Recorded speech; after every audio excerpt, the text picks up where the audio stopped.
செம்மணி சித்துப்பாத்தி அரியாலை மனித புதைக்குழியின் 20வது நாளுக்கான அகழ்வு பணி இன்று காலை 8:30 மணி தொடக்கம் தற்போது வரை இடம்பெற்று வருகின்றது.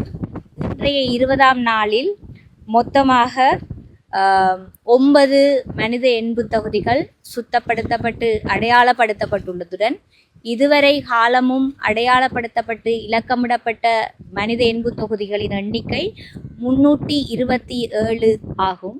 இதே வேளையில் இன்றைய நாள் மொத்தமாக முழுமையாக அகழ்ந்தெடுக்கப்பட்ட மனித எண்பு தொகுதிகளின் எண்ணிக்கை 9. இந்த 9உடன் சேர்த்து இதுவரை காலமும் அகழ்ந்து எடுக்கப்பட்ட மனித எண்பு தொகுதிகளின் எண்ணிக்கை 311 ஆகும். இதே மாதிரி நாளைய தினமும் காலை 8:30 மணியிலிருந்து அகழ்வு பணிகள் ஆரம்பமாகும்.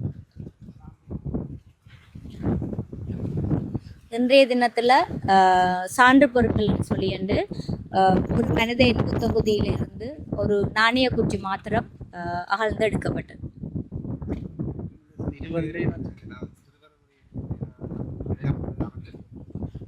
நேற்றைய தினம் அடையாளமிடப்பட்ட சிறுவர்களுடைய மனித எண்பு தொகுதிகளில் அகழ்ந்தெடுக்கப்பட்ட 9 மனித எண்பு தொகுதிகளில் 8 மனித எண்பு தொகுதிகள் சிறுவர்களுக்கானதாக அடையாளப்படுத்தப்பட்டிருக்குது. அதில் வயது எல்லை என்றது மனித எண்பு ஆய்வுக்கு பிறகுதான் சொல்லப்படும். உண்டு அடையாளம் அக்குமுலேஷன் 20 நேற்றைய தினம் அடையாளம் காணப்பட்டு இலக்கமிடப்பட்டது. அது தொடர்பான அகழ்வு பணியும் அதே நேரத்தில் ஆய்வுகள் தொடர்பான விடயமும் இதுவரையும் ஆரம்பிக்கப்பட்டிருக்க மனித எண்பு தொகுதிகள் இலக்கமிடப்பட்டதோடு அப்படியே இருக்கு.